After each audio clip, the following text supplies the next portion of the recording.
So I have a Facebook friend whose life seems perfect. She lives in a gorgeous house, and she has a really rewarding career. And she and her family go on all these exciting adventures together on the weekends. And I swear that they must take a professional photographer along with them, because no matter where they go or what they do, the whole family just looks beautiful. And she's always posting about how blessed she is and how grateful she is for the life that she has. And I get the feeling she's not just saying those things for the sake of Facebook, but she truly means it. How many of you have a friend kind of like that? And how many of you kind of don't like that person sometimes? We all do this, right? It's hard not to do. But that way of thinking costs us something. And that's what I want to talk to you about today, is what our bad habits cost us. Maybe you scroll through your Facebook feed and you think, so what if I roll my eyes? It's just 5 seconds of my time. How could it be hurting me? Well, researchers have found that envying your friends on Facebook actually leads to depression. That's just one of the traps that our minds can set for us. Have you ever complained about your boss? Or looked at your friends' lives and thought, why do they have all the luck? Can't help thinking that way, right? That way of thinking seems small in the moment. In fact, it might even make you feel better in the moment. But that way of thinking is eating away at your mental strength. There's 3 kinds of destructive beliefs that make us less effective and rob us of our mental strength. The first one is unhealthy beliefs about ourselves. We tend to feel sorry for ourselves. And while it's okay to be sad when something bad happens, self-pity goes beyond that. It's when you start to magnify your misfortune. When you think things like, why do these things always have to happen to me? I shouldn't have to deal with it.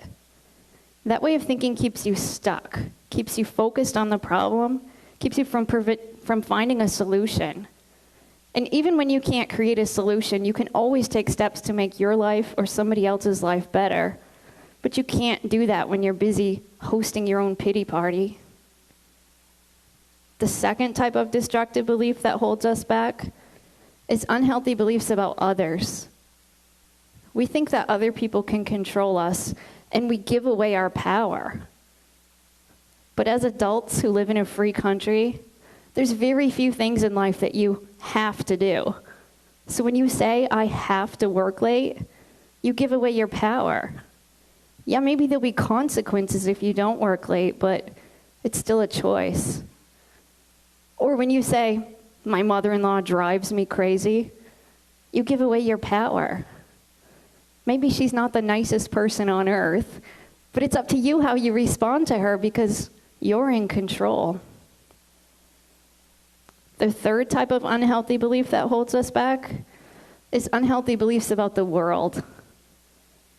We tend to think that the world owes us something. We think, if I put in enough hard work, then I deserve success. But expecting success to fall into your lap like some sort of cosmic reward will only lead to disappointment. But I know it's hard to give up our bad mental habits. It's hard to get rid of those unhealthy beliefs that we've carried around with us for so long. But you can't afford not to give them up. Because sooner or later, you're going to hit a time in your life where you need all the mental strength that you can muster. When I was 23 years old, I thought I had life all figured out. I graduated from grad school. I landed my first big job as a therapist. I got married, and I even bought a house. And I thought, this is going to be great. I've got this incredible jump start on success. What could go wrong? That all changed for me one day when I got a phone call from my sister.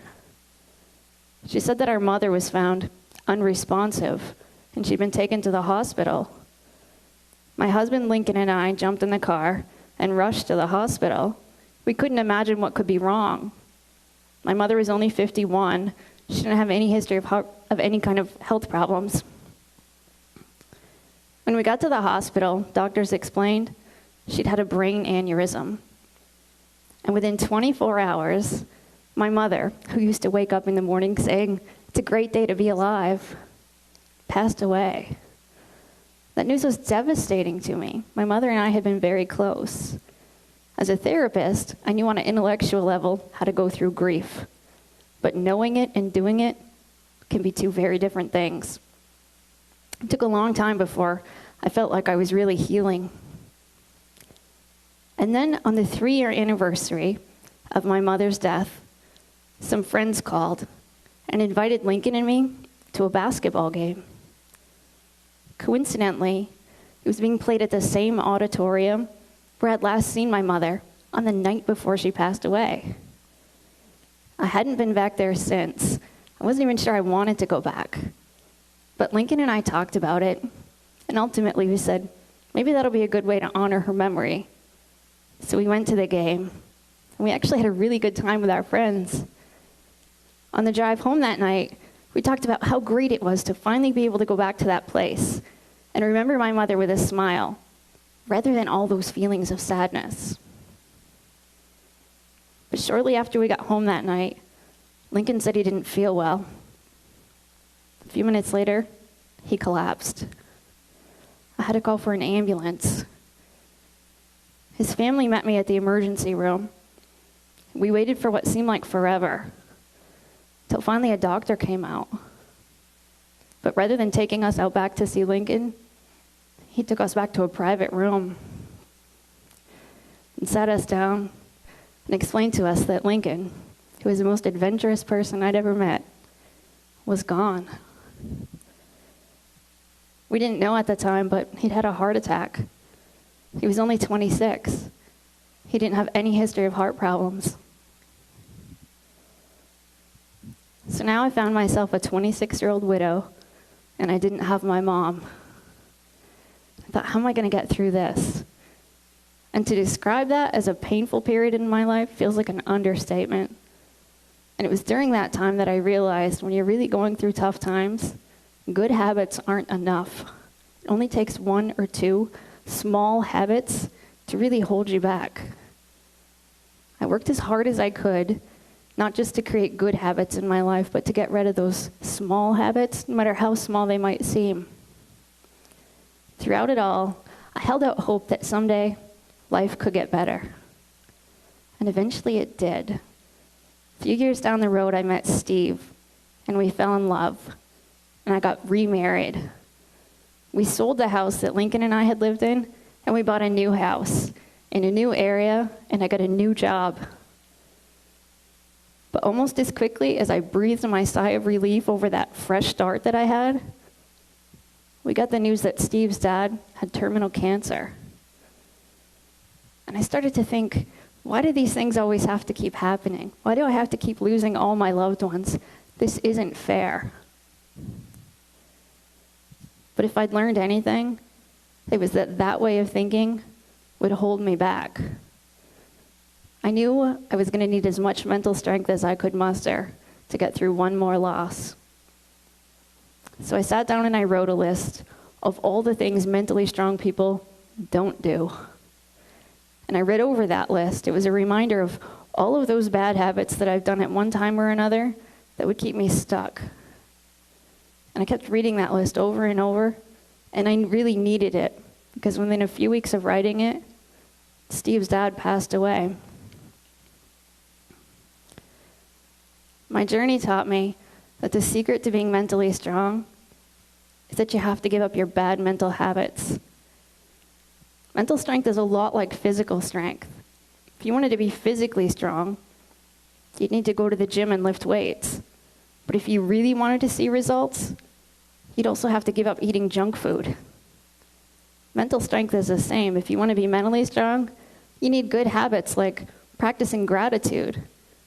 But you also have to give up bad habits like resenting somebody else's success.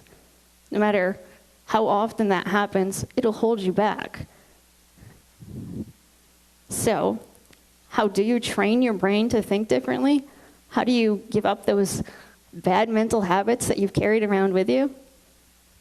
It starts by countering those unhealthy beliefs that I talked about with healthier ones. For example, unhealthy beliefs about ourselves mostly come about because we're uncomfortable with our feelings.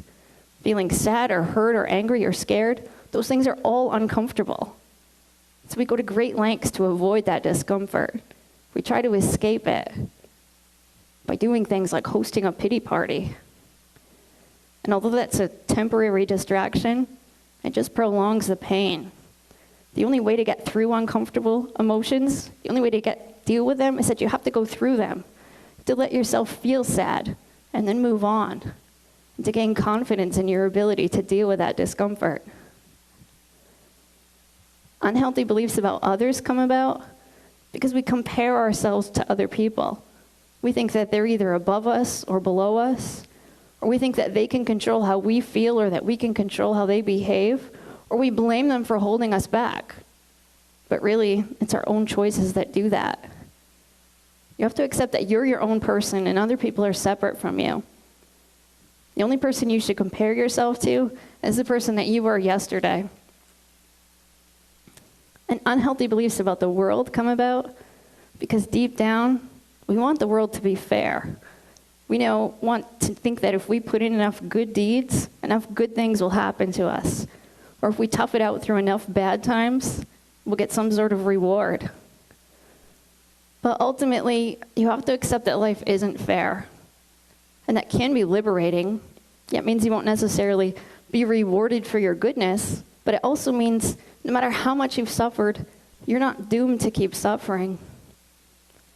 The world doesn't work that way. Your world is what you make it. But of course, before you can change your world, you have to believe that you can change it. I once worked with this man who had been diabetic for years. His doctor referred him to therapy because he had some bad mental habits that were starting to affect his physical health. His mother had died from complications of diabetes at a young age, so he just believed he was doomed, and he'd given up trying to manage his blood sugar altogether. In fact, his blood sugar had gotten so high lately that it was starting to affect his vision, and he had his driver's license taken away, and his world was shrinking. When he came into my office, it was clear he knew all the things he could do to manage his blood sugar. He just didn't think it was worth the effort. But eventually, he agreed to make one small change.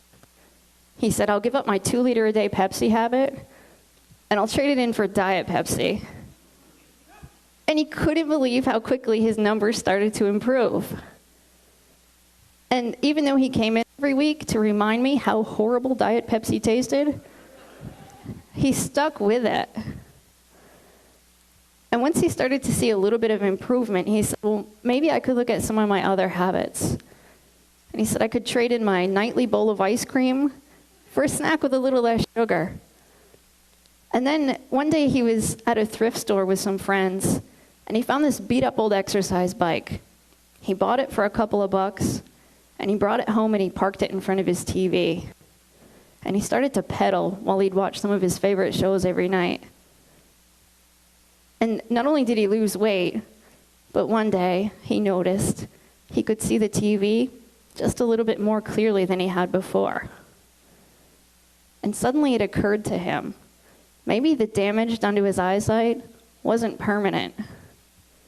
So he set a new goal for himself to get his driver's license back. And from that day forward, he was on fire.